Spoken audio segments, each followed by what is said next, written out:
Look at Monday morning, Alaska. We are waking up to some of those cooler conditions across the state. Of course, through the weekend, we did officially hit the latest first freeze on record for Fairbanks and, of course, here in South Central. We're still awaiting our first official freeze of the season, although we have seen a few areas across South Central where we have managed to see some of that frost freeze potential. But this is what we're going to be talking about here over the next couple of days. That cooler weather that is statewide. We've got that frost potential in South Central. With that said, we are seeing some light freeze potential for areas of the Copper River Basin as you head through parts of the Susitna Valley.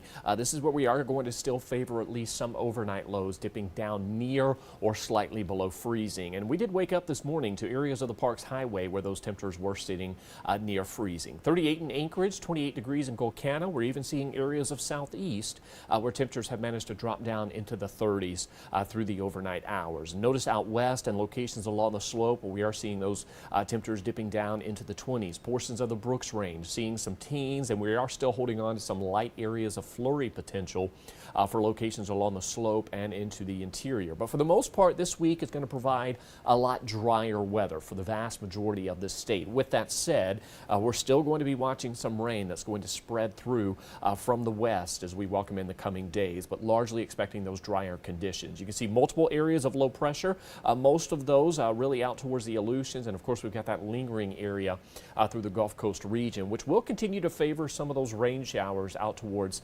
southeast. But in terms of those temperatures, this is what we're going to be watching this week.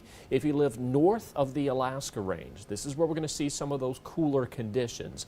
Southwest Alaska, here in South Central and through southeast, we'll still manage to see those afternoon highs, potentially warming into the low to mid 50s at times, but that cooler weather stays off to the north. So we are going to continue to see overnight lows from Fairbanks through the interior, along the Brooks Range and the slope, dipping down into the teens, 20s, and 30s, while here in South Central, we're going to see those temperatures likely dropping into the upper 30s and lower 40s. We may see one more shot at seeing those temperatures dipping down into the mid 30s tonight into tomorrow, but then those clouds do thicken back up across South Central. So it's really those clearer nights and those calmer winds which will provide that better chance for those temperatures to bottom out near freezing. And it's those nights where we're going to wake up and see that potential for some frost on the ground, a quick scrape needed on your windshield as some of that ice could accumulate as well. So we are at that time of the year where we're going to be watching that. Now, as our next system arrives by Wednesday, it's going to kind of erode away some of that cooler air,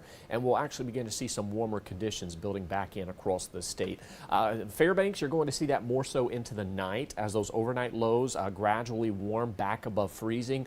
Those afternoon highs will still continue to remain in the 40s and potentially a day or so where we warm near 50. But Fairbanks has seen a back-to-back late freeze. Last year, we saw the latest freeze on record occur on September 28th, and this year, right on September 28th, at the same, right around the same time, we did see that late freeze occur. I believe it was shortly before or shortly after 1:30 in the morning Saturday when we did manage to hit that freeze. But it was back-to-back late freezes, and we are going to still see that potential for some overnight lows dropping down near freezing through at least the end of the week, but then we warm back up. And this comes as those clouds return back across the state. We're going to see a chance for some wintry mix and showers building into portions of the interior, but you notice a lot drier weather taking hold. Check out this weekend as we see those highs in the mid to upper 40s, possibly seeing some areas of the interior, more so out towards the southeastern interior, where we could see those temperatures warming into the 50s by week's end. So we still got some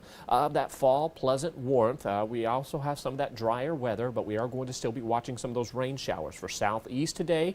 That will kind of quickly fizzle out. Notice that area of low pressure driving east out of Russia. This is our next system that we are going to be watching. That's going to lead to increasing rain, some breezy conditions out west as we welcome in your Tuesday afternoon and evening hours. We'll still see a nice day across South Central, the interior, and southeast for our Tuesday. But then as we welcome in Wednesday, this is where we're going to begin to see rain increasing from the west. And we are looking at the potential that this could bring widespread rain to the region as we welcome in Wednesday. Not all day rain, but we may see several hours of some of that rainy period that will stay with us both Wednesday and into our Thursday. And then as we close out the week, We'll see some dry conditions, maybe just some spotty to isolated showers before more rain builds in as we start off next week. So a lot drier weather taking hold across the state as we welcome in the last couple of days of September. You can see those temperatures still feeling fairly pleasant, more so for the coast, or at least the southern coastline. And then as you head north, this is where we're going to see those temperatures in the 30s and the 40s. So we are seeing those cooler afternoons, those overnight lows dropping down near freezing in many spots, which is not going to be the case here in Anchorage. We may see portions of East Anchorage seeing temperatures flirting with that freezing mark through at least tomorrow morning, but largely expecting the potential for our first freeze to hold off for at least another week or two as we are looking at the overall trend, and it continues to favor warm conditions building back in across the state. What does that mean for us here in South Central? Well, our average highs we welcome in October tends to drop into the upper 40s and lower 50s. I think as we transition into October, we'll hold right around that 50 to 55 degree range. Of course, when we see some of those rain showers move in across the South Central, of course, we're going to see some cooler afternoons. So as we look at the next 1 to 2 weeks, largely expect highs anywhere from 45 to 55 degrees as we are going to be watching that potential for warmer weather returning to the region. But hey, enjoy the drier conditions, get outside, soak up this sunshine and those fall colors as we'll see that sun sticking around the next couple of days. We'll have more on that coming up in the evening news, the noon show, as well as right here on the digital desk throughout the day. Make sure again you have a great Monday, and of course send us some of those beautiful, stunning photos from across the state. You can do that on our website at alaskasnewssource.com.